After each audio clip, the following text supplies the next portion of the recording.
We're back on the record. And counsel, who is your next witness? Dr. Denise Michulka, Your Honor. Okay. And Dr. Michulka, if you could stand while I swear you in. Sure.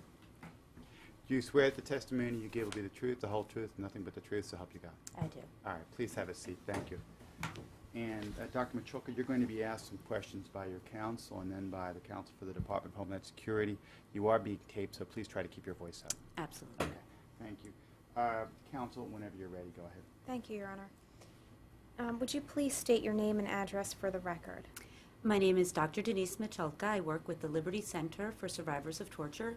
That is at 5902 North 5th Street, and that's Philadelphia, Pennsylvania, 19120. Could you please state your current occupation and your education for the record? I am a licensed clinical psychologist. I'm licensed in the state of Pennsylvania and Delaware. I have a doctorate degree in clinical psychology from the State University of New York at Albany, a master's degree in clinical psychology from the same university, and a bachelor's degree in psychology from Temple University here in Philadelphia. And what is your current occupation, Dr. Michulka? I am the director of the Liberty Center for Survivors of Torture, which is a specialty center for the rehabilitation of survivors of torture. Have you ever testified before in court? Yes, I have been working with survivors of torture and severe war trauma for the past 15 years and have testified in over 170, or I have evaluated, over 170 survivors of torture, including being an expert witness in over 50 cases in the states of Arizona, Texas, New York, Pennsylvania, and Delaware. Excuse me, and did they involve applications for asylum, refugee applications as we're handling today? Yes, they did. Some were in family court, some were criminal court, but the large majority of which were in immigration court. Thank you.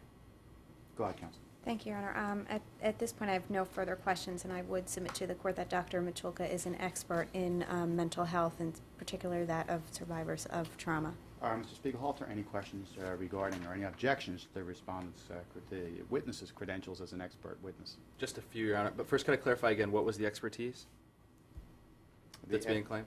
Why don't I let the counsel state that on the record? Go ahead. That Dr. Michulka is a mental health expert, particularly for survivors of trauma and torture. Just a few questions. You said you've been admitted in approximately 50 cases, correct? Yes, I have. Are there any cases where you've not been admitted as an expert? No, there are not. And how long have you been doing this again? You say 15 years? I have been working with survivors of torture and war trauma for approximately 15 years. I've been doing forensic evaluations in particular since 1991 when I received, or 1993 when I received my doctoral degree. And your work with survivors of torture, is that a sideline work? Is that what you do primarily? I have done it primarily during different pieces of my career, and then I have done the forensic testing all throughout my career. Okay, so for instance, prior to your job right now at the Liberty Center for Survivors of Torture, it appears you worked with juveniles transitioning out of detention and on probation. Is that correct? Yes, I did. Were those survivors of torture? Some of those were immigrant and refugee young people as well, yes. A very small number, a large number? I would say it was about 50% of my caseload because I am a bilingual multicultural therapist. Those are the cases that I tend to get. About 15 or 50? 50? 50%. 50%? Okay, thank you. Okay, and then just previous to that, as a private contractor for Riddle Healthcare too, dealing with geriatric residents. Right, that was Objection, Your Honor. The relevance of this questioning, I believe it's been established from prior questioning that she is an expert in what she's being offered as an expert for. Mr. Spiegelhalter? I think that's the issue that we're trying to get to, Your Honor, rather than a conclusion.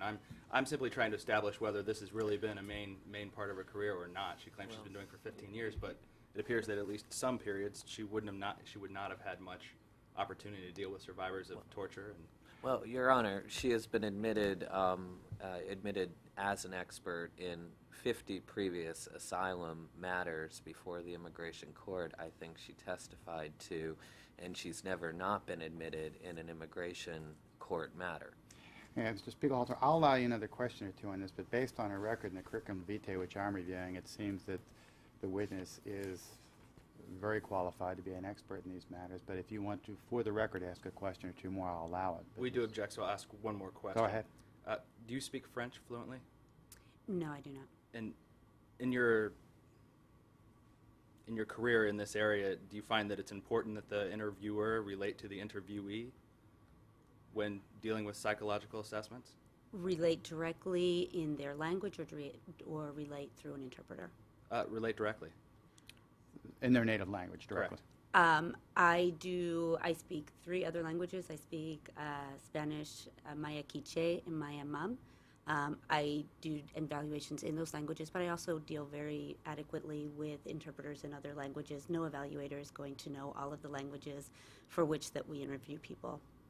I have not noted that it makes a difference when I speak the native language of the client and when I don't. Okay. No further, Your Honor. No further questions, Your Honor, but we do object to her admission as an expert. Okay. Well, I'm going to admit the witness as an expert at this point, based on the testimony and based on the documentary record. And I'll allow her testimony. Go ahead and begin, Ms. Gingerella. Thank you, Your Honor. Dr. Michulka, have you evaluated Fatima Toure? Yes, I have. And what was your diagnosis of Fatima? I diagnosed Fatou with post-traumatic stress disorder of the moderate type without psychotic features. Your Honor, I will just point out that her full evaluation can be found at Exhibit 11. Thank you.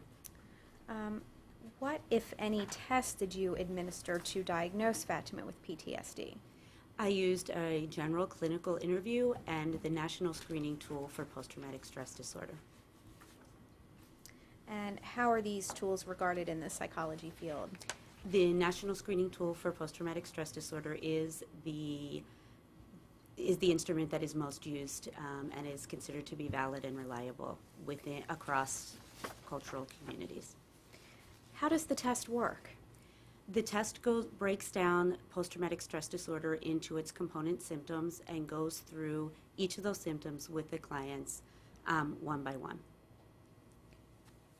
And how do you actually conduct the test? The screening test on its own is a set of questions. The clinical interview asks spontaneous questions beforehand to find out what the client talks about on their own in terms of their psychological experience on a daily basis. When the client is done giving spontaneous information, then we go through the checklist, which goes through all of the symptoms. And what are some of the symptoms for post-traumatic stress disorder? The symptoms are broken down into 5 different areas, the first of which is that the person had to have had a traumatic experience that was life-threatening in some way, something that is not normal, that's something that does not normally happen. The second set of symptoms has to do with intrusive thoughts, memories, and dreams. The third set of symptoms has to do with avoidance and fear. The fourth set of symptoms has to do with a hyperactive startle response, increased anxiety, and the last set of symptoms has to do with how long the symptoms have persisted. Okay. How would someone's culture affect a PTSD diagnosis under this test? The PTSD diagnosis has been validated across internationally. So the symptoms themselves do not change. What changes is sometimes the experience of those symptoms for that particular client, where some clients from some countries will be more likely to have nightmares, while others may be more likely to have flashbacks. Fatima, as you know, is a 16-year-old. Is this test appropriate for someone of Fatima's age? The way that you administer the test is dependent on the developmental stage of the person that you're interviewing. Because it is a structured interview, it is not necessary to give the test in a different way to someone who is younger as opposed to someone who is older. And how did Fatima score on the test? Fatima scored with a moderate PTSD score, which is to say that she had the criteria amount of symptoms within each of the categories that were tested. How many of the 5 conditions for PTSD diagnosis that you mentioned did Fatima meet? She met criteria for all of the 5 areas. And what symptoms of PTSD did Fatima present? Fatima talked about intrusive memories and nightmares. She had flashbacks weekly.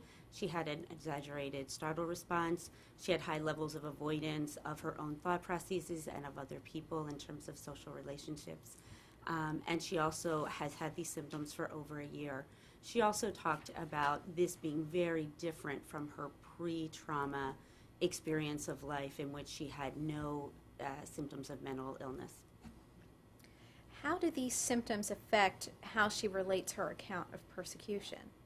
When we met with Fatima, we noticed that she had a very typical symptom called disassociation. Disassociation is when, in order to get through testimony or to get through a difficult retelling of the traumatic event, the person shuts down emotionally. They look down, they show no emotion, and they really, at that point, are controlling, spending a lot of their energy controlling their emotional presentation. How would she respond to a high-stress interview or court situation? Most symptoms are exacerbated by high stress or court kinds of interviews, especially if the client perceives that they are in a hostile situation or in a situation where they are not believed or are at suspect. Are you saying that we would have to lead her carefully through testimony? Objection leading, Your Honor. Sustained. Is your PTSD diagnosis of Fatima compatible with her account of the persecution that she suffered? Her symptoms were very congruent with the symptoms that we observed and recorded, and make sense logically with the story of torture and trauma that she tells. And do you find her, did you find her credible or incredible in this regard? We found her story of torture and trauma credible. And upon what did you base that finding? The way that she responded to questions spontaneously were very congruent with the way that she responded when we went through structured questions.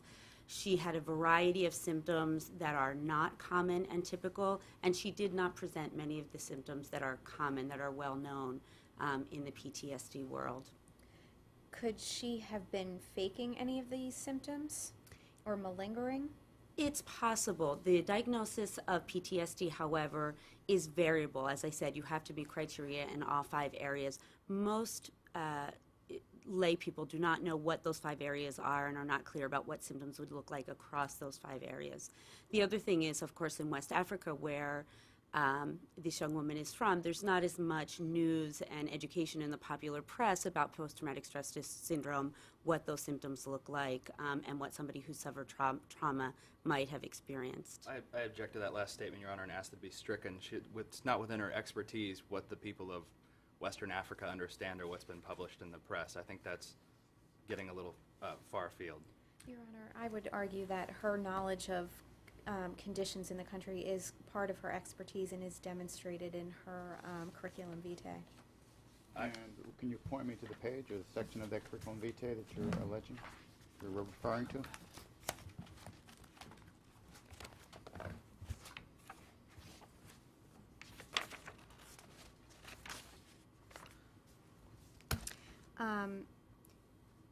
Her thesis is on the psychological effects of war trauma in refugees. She obviously had to do quite a significant amount of research into refugees from different cultures.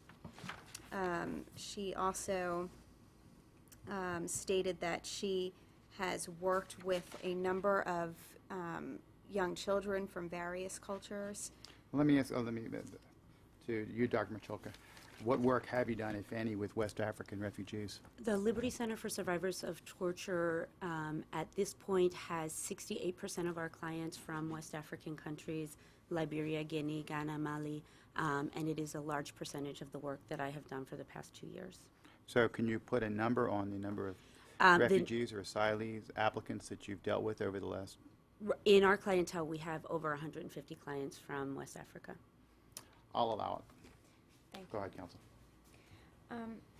Dr. Michalka, would it be possible for Fatima to fake rape trauma? Again, a woman's response to rape is extremely variable. It depends on her previous history, her age of development, her experience within that time, it would be very difficult to fake the set of symptoms and the set of reactions that Fatima has. So, Dr. Machuca, you've stated that Fatima may display a lack of emotion that to us outside the psychology field may seem incommensurate with the highly emotional content of her torture experience. Would that be unusual for someone suffering from PTSD and rape trauma? Absolutely not. That's one of the classic symptoms of trauma. Thank you. I have no further questions.